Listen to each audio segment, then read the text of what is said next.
Hey, TechTail here. I just wanted to go over some of the patch notes with you guys today, as well as the game updates.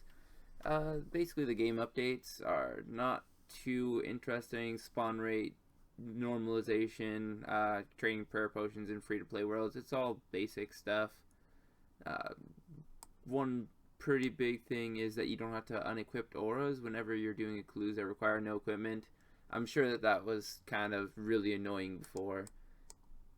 But what I really want to show you guys is patch notes here. There's a couple very interesting things that are on the patch notes.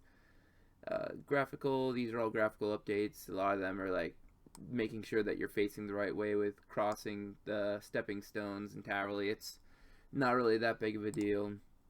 Rare tree map icons in the right place for the new position of the U trees. It might help you with finding them in Lumbridge, but not many people really cut U trees anyway. Skills in D&D skills D&D and mini games is one of the big things that they're changing. There's a lot of them that are very good quality of life updates. The first one is that you only have to click once whenever you're using the Clan Citadels, the looms there. It used to be that you would have to click 4 times for every single loom, so you would be clicking about every 2 to 3 seconds. This is actually making crafting with the Clan Citadel very AFK compared to what it used to be.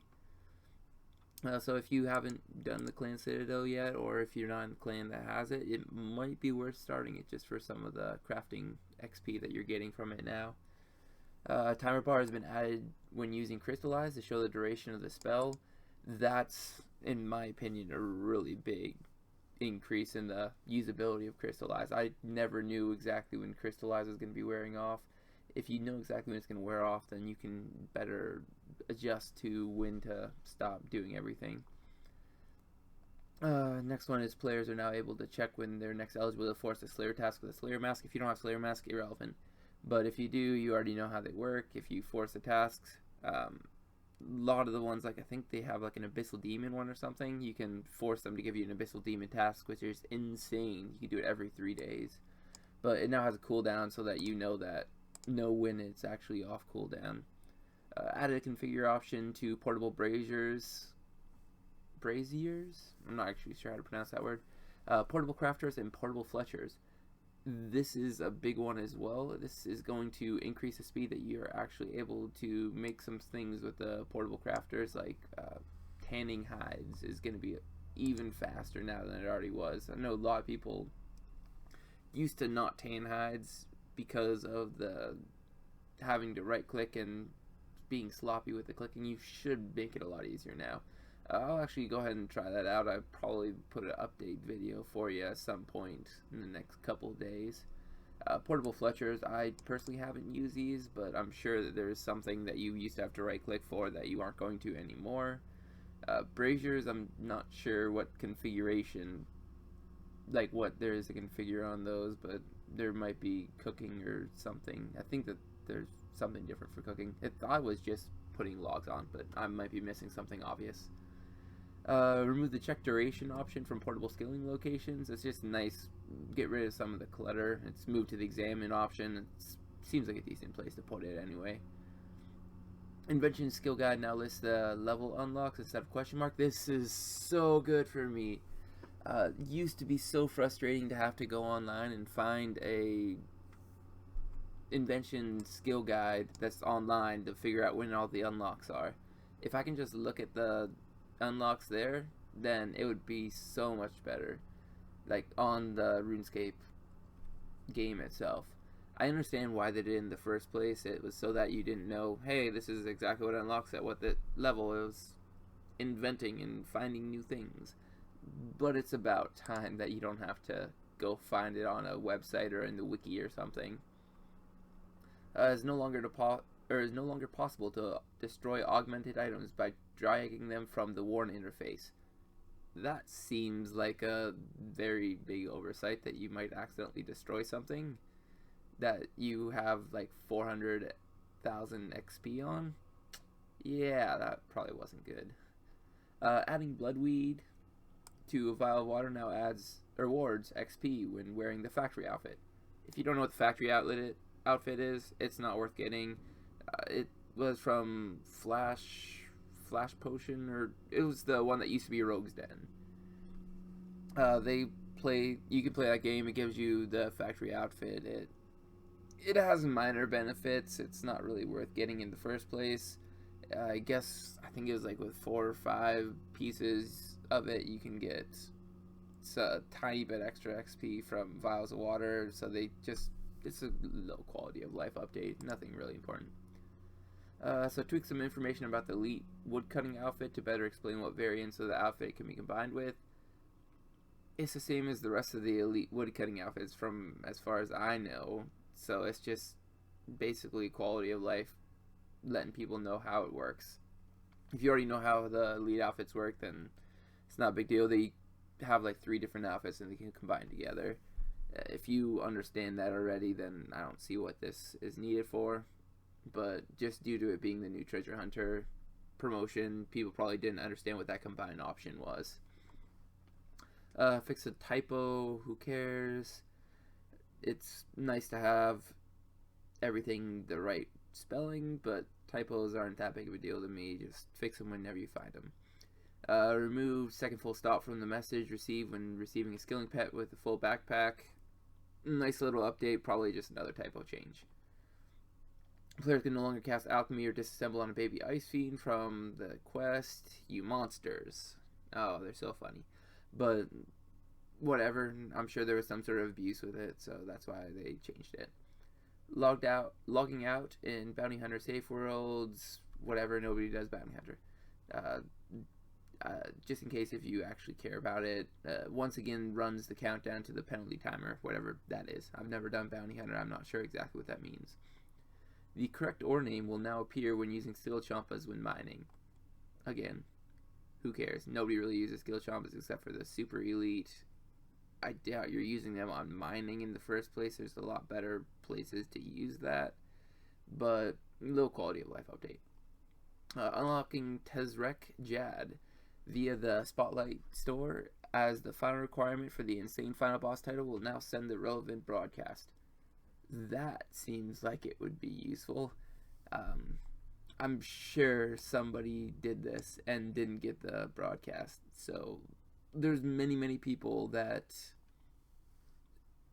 get really excited about these broadcasts and they tell all their friends, and if it didn't happen, they probably got an angry letter. It does say only via the Spotlight store, so I'm sure it was just a small oversight. Nobody even thought about that somebody might be doing this as their last requirement, and then almost nobody's ever gonna unlock it from the Spotlight store as their final thing. It's just a small oversight. It's nice for them to fix that though, because that probably made someone angry. This is another one that probably made one person angry. Players with a specific layout in their player-owned house can once again enter without disconnecting. Somebody was unable to get into their house because they just happened to find the exact formation of a player-owned house that you just can't get into without disconnecting. That's really bad. Good fix. Shouldn't have happened in the first place. I'm not sure how it happened. Quest challenges and achievements. Players with keepsake versions of the Varka armor can now continue to claim the rewards for higher task sets from the relevant NPCs. Big oversight again. Keepsaking does destroy the item. I guess you aren't able to actually get the next item after that? Question mark? Used to be able to, but it's good that they can now get the higher task sets. It seems stupid if you wanted the Varrock Armor 1 that you would never be able to even claim the Varrock Armor for, because they're very different looks, and if you want to keepsake something, it sucks that you wouldn't be able to get the rest of the Varrock Armors, because some of them are very useful. But good fix. Fix a typo in the message received upon completing hard mode Nomad. Typo again. Correct a reference to the Ranger skill in the Animal Magnetism quest journal. Ranger skill. Can you not guess that it's ranging? I don't know. Other fixes. Twin Furies only count as 1 per fight. It's kind of obvious why they didn't have that in the first place. Whatever. Five. Araxi will no longer rarely instantly kill herself upon spawning. I'm not sure how that happens, but would be nice if it did to me, ever. Update the combat stats of the Lunar Helmet E and Charge variant to match the regular Lunar Helmet. That, I'm not sure why it was different in the first place. Another Lunar thing, combat stats on Lunar Ring I, that's completely useless, nobody uses that. Fixed typos, incorrect spellings of receive. I'm assuming they spelled it R-E-C-I-E-V-E. Somebody spelled it wrong over and over again. They had to go in and change those all. This is a Telos thing. I'm going to read it just in case this matters. Corrupt minions and volcanic minions no longer have their abilities mixed up on the Telos entry in the Beast tab. I'm not sure what these are. I'm sure that somebody looked at them and got really annoyed that they were backwards, but they fixed that. Add an Enrage Edition section to the Telos section of the Beast tab. Again, I don't do Telos yet. I don't know what that means, but I'm assuming that the Beast tab for Telos was just a little bit messed up, seeing as that's the newest boss. Corrected a couple of cases with the architect's name Lydia being misspelled on Waiko. They don't even know how to spell their own names. That's okay, neither do we. We don't know how to spell any of your names. Corrected where to wield for the Linza's hammer variants. Yeah, I guess it's an armor. You should be wielding it instead of wearing it. That makes sense.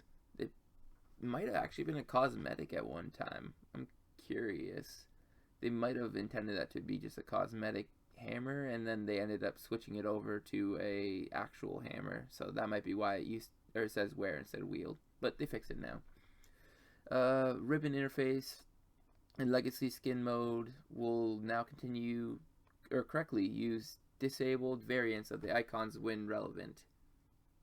I don't know what that means again.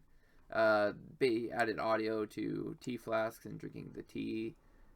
I think they already had that with cups of tea, so it's good that they just added that to the flasks of tea as well. You're making the same sound whenever you drink it. Aggression potions no longer affect Blood Reavers, as well as people not being able to enter next Angel of Death fight while that's in progress. That makes sense, both of those. I don't know. I'm assuming there was some sort of aggression potion abuse with the Blood Reavers that if you don't know how the fight works, basically the Blood Reavers go towards next until they heal them up, or heal up next. So I'm assuming people were using aggression potions, just disregarding them, and they were Blood Reavers, instead of moving towards next, were actually attacking her, or attacking the characters. That's my guess. I'm not actually sure about that, though. These are all basically useless. Just some hotfixes that they already did. This is the stuff in the front page. If you haven't read that yet, go ahead and read it now. You can always pause. There's one here that I wanted to mention. There we go. This one right here. It's now possible to create an attuned crystal teleport seed with unlimited charges for 4,000 harmonic dust. That is freaking awesome. I have like 100 of these teleport crystals, or crystal teleport seeds in my bank, and they're taking up like 3 or 4 spaces because I have one of each variant so that I don't lose them in my bank and they don't clutter up stuff. Now I can just get rid of get rid of all these as long as I have 4,000 harmonic dust, which I do on my Iron Man. I might have to go and try to get that on my regular account, but I should be able to teleport back and forth just to a bank or something even. I'm gonna have to test out, see what possible teleports are on these things, and see if it's worth it to make one of these. It is about 40 crystal components, which in my opinion are worth about 100,000 a piece at current prices, so it's about 4 mil to get this, but I'm gonna go ahead and see if there's any good teleports on the crystal teleport seed before I actually make any decisions. Another big increase. Non-attuned crystal teleport seeds now have up to 8 charges, up from 3. The price to recharge non-attuned crystal teleport seeds has been increased slightly to compensate. It hasn't been increased almost at all. It went from 300 GP to 400 GP, not a big deal. If you are willing to pay 300 GP for 3 charges, you're willing to pay 400 GP for 8 charges. It's a 50 GP per teleport instead of 100 GP per teleport, it's definitely worth it. One thing to note though, when you were disassembling the crystal teleport seeds at the 3rd level, I think it was still like a 5 or 6% chance of disassembling into junk. Since it now goes up to 8, it's 0% chance of disassembling into junk. I do want to check up on this though, because there used to be ability to use the harmonic dust to charge us up to level 4 instead of level 3. So can you get like to level 10 or 12 with I think it's 150 harmonic dust? You might be able to do that now. I'm gonna have to go ahead and take a look. I probably am gonna make an actual full guide on just the crystal teleport seeds, because there's a lot of good uses for them. So I'll probably make a guide later on this week about that.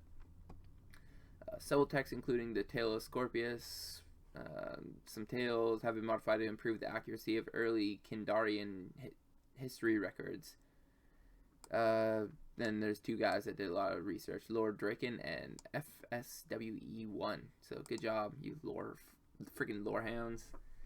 I'm sure they found some inconsistencies, brought them up to Jagex, and they went ahead and fixed those. I'm sure these were old things that they had to fix. Spawn rates no longer matter by the server player count, which good update. I think they had that on old school RuneScape for a long time now. Bombardment damage in the Final Destination mini quest Harbinger sequence is now calculated from the number of Cyclops' cannoneers currently operating the canyon, making this more lenient for players who couldn't kill them fast enough. I don't know what that means, but hopefully that means the quest is easier. Honestly, if you have max gear, it probably wasn't hard anyway. Several Arc mini quest NPCs no longer give combat XP when killed. Again, somebody abused that. There was something that gave really high XP, and they fixed that. Good on them. Bats and animated pickaxes within Daemonheim now have larger click areas. Thank goodness, those things were impossible to click. But that is the patch notes for today, as well as the update. It was just a quick ninja fix. I plan on doing this every single week, just in case anybody wants to basically check up on this. It's probably going to be an additional video. If it's a big update, I'll go ahead and do a full video on it, but it should be just a bonus video every single week. Till next time though, this has been TechTale. Have a good day.